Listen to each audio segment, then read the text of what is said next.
I'm Mary Beth Seawald, President and CEO of the Vegas Chamber. I'm so pleased and honored today to be joined by Phyllis Gergovich. She's the CEO of the Nevada Bankers Association. Phyllis, thanks for being here today. Oh, well, thank you for having me.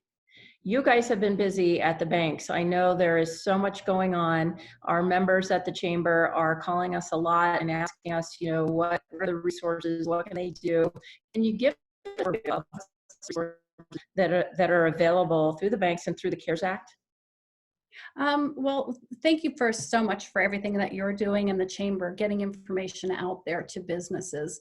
These are truly challenging times, and knowing that somebody is out there trying to get resources deployed is very helpful. So, Well, thank you. the CARES Act itself is the Coronavirus Aid Relief and Economic Security Act. And as you know, it's the third phase in federal coronavirus relief packages. I think the most talked about aspect of that program is the Payroll Protection Program. And I know you want to talk about that in a little more detail later. But some of the other pieces of the CARES Act include an expanded EIDL, or Economic Injury Disaster Relief Program.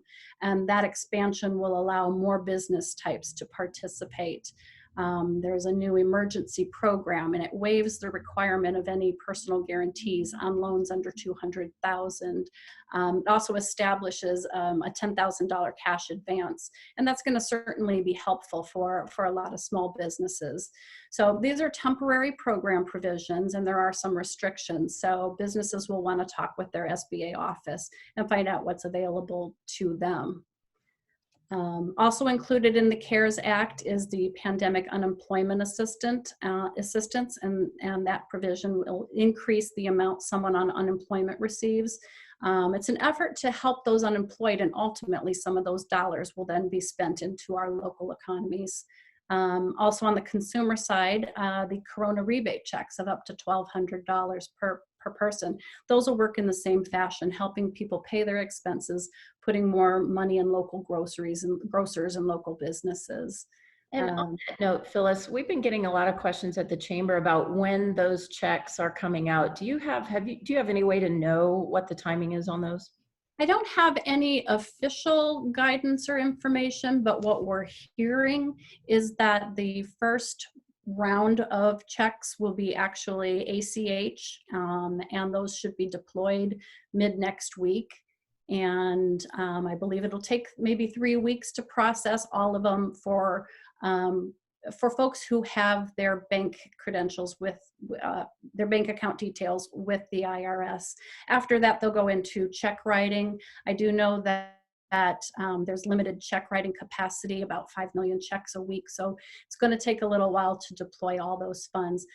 I did hear, and something to keep an eye out for would be, if you haven't filed your taxes, when you file them this year, make sure to include your bank details. And if you have filed your taxes and don't have bank details on them, you can file an amended and include your bank details so that you can be part of that ACH transaction. It's much easier and it will be quicker. Okay, very good. Well, and you mentioned it already, the Payroll Protection Program. That's the other thing that everybody's asking us about and they're trying to apply for. Can you tell us a little bit about how that program works, and how does a business actually go about applying for that? Well, on the Payroll Protection Program, banks, credit unions, and other non-depository lenders will serve as the pipeline to take in applications from businesses and then dispense funds. So how does a business do that? It makes sense to start with a lender that knows you, because they're going to kind of be able to shortcut through the first steps, the know your customer. So you want to start with someone that knows you. And I know it's frustrating to hear that, but I think there's a lot of volume and there's going to be a lot of applications taken in. If your lender or your banker can't help you, I think that the SBA recognized that from the beginning. 1,700 SBA lenders cannot possibly deploy all of these loans. And so that's why they've brought so many other lenders into the mix to assist all of these customers. So if your bank or credit union isn't able to assist, don't stress. I know that's not easy to do, but SBA did anticipate this.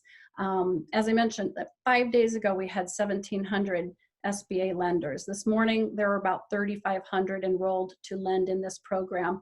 And as I checked right before this call, we were up over 4,000. So more and more lenders are coming on to assist in deploying. And I believe the SBA has committed to posting a directory online so that businesses can find a participating lender.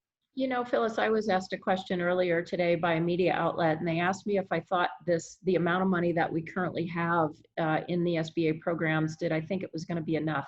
Do you think it's going to be enough? Everything I've heard anecdotally and everything that I'm reading indicates we may go through this first round of funding sometime next week, maybe the week after.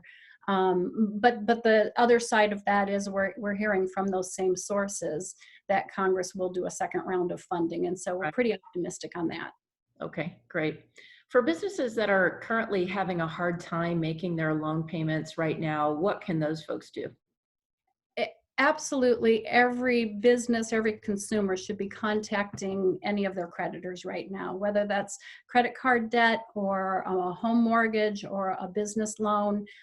Absolutely work with your creditor. Call them, ask for a deferral, ask what other resources might be available. But most important, as you're trying to protect your business or your home, you want to protect your credit too. So don't just skip a payment, don't just miss a payment. Understand that if you work in advance, then the bank is in a better position to work with you. If you miss a payment without contacting them, they may be required by federal law to report that as a missed payment. But if you contact them in advance and make arrangements and then follow those arrangements, it'll be recorded as current. And that's what you want coming out of this is your credit intact. Well, and it's like anything else, it's all about relationships. And so we have to pick up the phone and actually talk with folks and let them know what's happening and hope they can help. Absolutely. Yeah. So Phyllis, are there any other resources or advice that you can give to our small businesses on how they can get financial help? Oh, I'm glad you asked that because I'm so proud of our members. Since day one of this healthcare crisis, and well before any of these federal packages were available, our members went to work tirelessly to really help assist distressed customers and businesses. Those efforts include deferring principal and interest on business loans, offering forbearances on home mortgages, waiving fees or more. They're also a different side of it is so many have invested in operational and safety changes just so that they can keep banks safely open to serve the financial needs of customers through this healthcare crisis. Also, there's a lot of focus on the payroll protection program, but businesses shouldn't neglect to look at other assistance. While cash flow and free money is really, really appealing, you want to look at other ways that you can preserve your cash and manage through the crisis and into recovery. So yeah, relationships, have that open discussion with your banker. Work with your CPA to take advantage of the tax provisions in the CARE Act. Definitely work with your HR team or your payroll provider or PEO to make sure that you're up to speed with any of the changes that impact how you manage your teams and other labor issues. So. Okay. Well, Phyllis, thank you so much. We appreciate your insights. Of course, you're a wealth of knowledge about these resources that are available to our business members right now. And we appreciate the partnership of the Nevada Banking Association. So thank you very much. Well, thank you. We recognize these are trying times and banks are willing to step up and help. And thank you again for getting the word out there. Well, you are so welcome. We appreciate you. For a complete listing of those resources and information that you need to get that can help your business, be sure to visit vegaschamber.com. Thanks so much for watching.